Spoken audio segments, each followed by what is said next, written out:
Support for the Turkish offensive in the form of a Russian veto.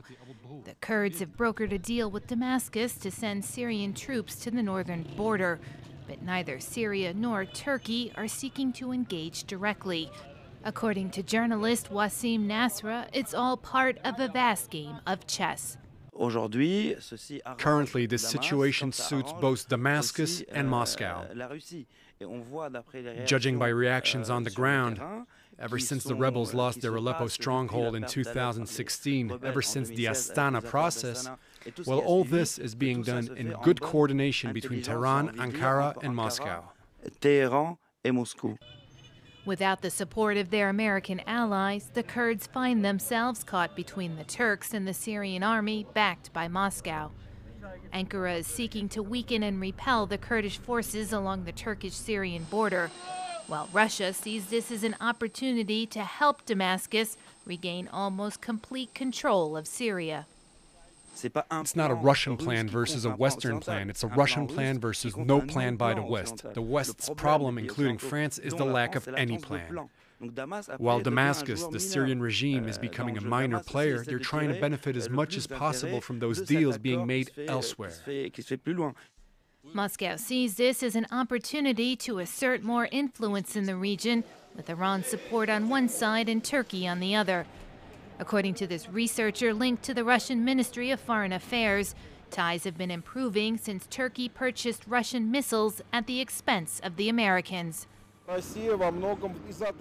Russia wants to benefit from that operation, and one of the gains could be the strengthening of ties with Turkey. As Moscow can't sway the operation because US forces haven't yet completely withdrawn, the best option is to support the Turkish operation. The future of the Kurds targeted by Turkey is unclear. While Washington sanctions Ankara, the EU has condemned the military operation, but failed to agree on imposing an arms embargo on Turkey. Chanting independence, protesters erected barricades that they set on fire as a peaceful demonstration earlier in the evening turned violent, and riot police went in with shields and batons, striking protesters in their path. We've been in this independence process for 7 years already, and we are fed up. All we get is repression from Spain. We are standing up now. The clashes came after thousands of Catalan separatist demonstrators converged in Barcelona for a second day, but the protests have divided locals. Barbarity. It's barbarity. They don't want to talk. There is no way for them to have a dialogue. And without a dialogue, there can be nothing. The separatist movement has made clear they won't let up in their protests, which was sparked after the announcement of tough sentences for pro-independence leaders for organizing a 2017 independence referendum the Spanish government deemed illegal. Madrid is now under renewed pressure ahead of a November election. The president of the Catalan parliament said the unrest showed the Spanish government it must hold a legal referendum. This referendum is inevitable because the majority of Catalans who voted in 2017 and who want to decide their future will not disappear.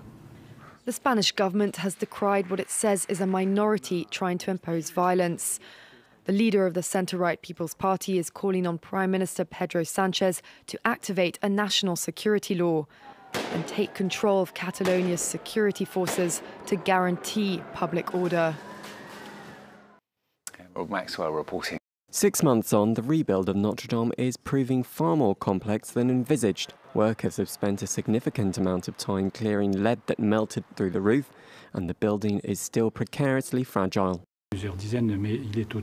There are around 60 to 80 people there every day. From the start of next year, the number of people on site will increase very quickly to 200 or 250 during the reconstruction phase. But before that can happen, there needs to be additional installations which will take a few months, and then we'll be able to secure the building properly.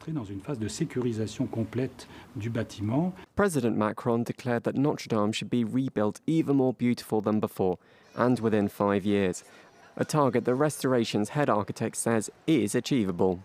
So far, €800 million have been donated towards the reconstruction. Not quite the €1 billion originally aimed for, but enough to make headway.